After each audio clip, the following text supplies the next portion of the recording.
Bone cancer में जब भी हम ऑपरेशन के बाद कैंसर वाली हड्डी निकालते हैं तो जो डिफेक्ट बनता है उसको रिकंस्ट्रक्ट करने के लिए बहुत कॉमनली ये मेगा प्रोस्थेसिस यूज किया जाता है। लेकिन कैंसर के ऑपरेशन के बाद अगर यही मेगा प्रोस्थेसिस इन्फेक्ट हो जाए तो नमस्कार दोस्तों, मैं हूं डॉक्टर रजत गुप्ता और मैं एक बोन कैंसर स्पेशलिस्ट हूं। मैं हर हफ्ते आपके लिए बोन कैंसर और उसके इलाज से जुड़े ऐसे ही वीडियोस लेकर आता हूं, सिंपल भाषा में, बिना किसी हाई फाई मेडिकल लैंग्वेज के। और आज हम बात करेंगे कि आखिर कौन से ऐसे रिस्क फैक्टर्स हैं जिसके कारण हमारे मेगा प्रोस्थेसिस में इन्फेक्शन होने का रिस्क बढ़ सकता है और हम कैसे उसका इलाज करते हैं और हम कौन सी सावधानियां बरत सकते हैं कि हमारे पेशेंट को ये मेगा प्रोस्थेसिस में इन्फेक्शन ना हो। तो चलिए आज का वीडियो शुरू करते हैं।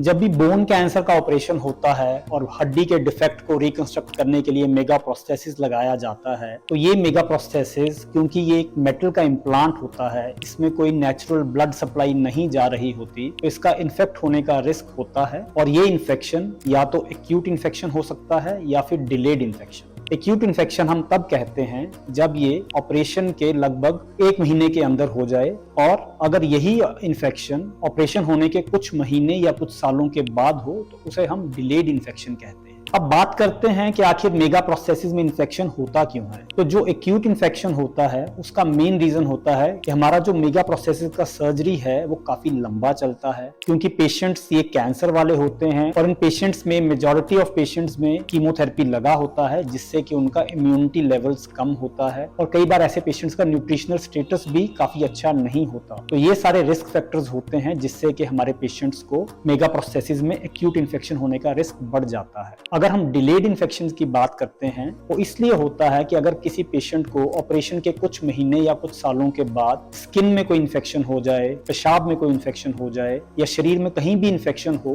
तो वो कीटाणु ब्लड के रास्ते मेगा प्रोस्थेसिस तक पहुंच सकता है और वहां पे अपनी एक डेडिकेटेड बायोफिल्म बना लेता है, जिसके चलते वहां पे हमारे एंटीबायोटिक्स पहुंच नहीं पाते। तो अगर हमारे पेशेंट का मेगा प्रोस्थेसिस हुआ है तो कुछ महीने बाद या कुछ सालों बाद भी हमें उसकी केयर करनी है। अगर हमारे पेशेंट को कोई भी तरह का इन्फेक्शन हुआ है तो हमें अपने डॉक्टर से मिलकर उसका इलाज करवाना है, ताकि वो कीटाणु या वो बैक्टीरिया ब्लड के रास्ते मेरे मेगा प्रोस्थेसिस को खराब ना करे। तो अब बात कर लेते हैं कि अगर मेगा प्रोस्थेसिस का इन्फेक्शन हो जाए तो उसके सिम्टम्स क्या होते हैं, हमें पता कैसे चलेगा। तो देखिए, अगर ये एक्यूट इन्फेक्शन है तो ऐसे पेशेंट्स में सबसे कॉमन सिम्टम आएगा कि उसके जो टांके हैं, उसका जो वूंड है, वहां से कोई डिस्चार्ज आना शुरू हो जाए, वहां से कोई पस या पानी आना शुरू हो जाए। साथ ही साथ पेशेंट को बुखार आने लगता है, जो टांके हैं वो या तो लाल पड़ जाते हैं, उसमें सोजिश आ जाती है और पेशेंट का दर्द बढ़ जाता है, और जो पेशेंट पहले अपनी नॉर्मल मूवमेंट कर पा रहा था वो धीरे धीरे उसकी मूवमेंट भी कम होती है या फिर पेनफुल होने लगती है। और अगर हम डिलेड इन्फेक्शन की बात करें तो ऐसे में पेशेंट्स की जो मूवमेंट्स है वो कम हो सकती हैं, साथ ही साथ जो जख्म है या उसके आसपास से कोई एक डिस्चार्जिंग साइनस बन सकता है, मतलब कि जो पस है या अंदर से गंदा पानी है उसको निकलने का रास्ता मिल जाता है और वहां से मरीज का जो इन्फेक्शन है वो निकलता रहता है, उसका पस निकलता रहता है। अब बात करते हैं कि अगर मेगा प्रोस्थेसिस इन्फेक्ट हो जाए तो उसका इलाज कैसे किया जाता है। तो अगर एक्यूट इन्फेक्शन है, मतलब कि आपके पेशेंट को प्रोस्थेसिस में इन्फेक्शन विद इन 30 डेज हुआ है, तो ऐसे केसेस में हमें मरीज के दोबारा ऑपरेशन करके उसकी इम्प्लांट की सफाई करनी होती है, जिसे हम वुंड वॉश कहते हैं। कई बार ऐसे में हम एंटीबायोटिक सीमेंट बीड्स भी डाल देते हैं ताकि वहां पे लोकली एंटीबायोटिक निकलता रहे। लेकिन हमें यह समझना होगा कि कई बार ये वुंड वॉश वाला प्रोसीजर इफेक्टिव नहीं हो पाता और हमारा बैक्टीरिया ज्यादा घातक होता है, तो ऐसे में कई बार हमें वो इम्प्लांट निकालना भी पड़ सकता है। अब बात करते हैं कि अगर किसी पेशेंट को डिलेड इन्फेक्शन हुआ है, मतलब कि ऑपरेशन के कुछ महीने या कुछ सालों के बाद उसमें पस आने लगा है या पानी आने लगा है, तो ऐसे केसेस में यूजुअली हमें 2 स्टेज रिवीजन करना होता है। मतलब कि स्टेज 1 में हम वो इम्प्लांट निकालते हैं और उसकी जगह एक एंटीबायोटिक नेल सीमेंट स्पेसर लगा देते हैं, जिससे कि वो एंटीबायोटिक धीरे धीरे निकलता रहता है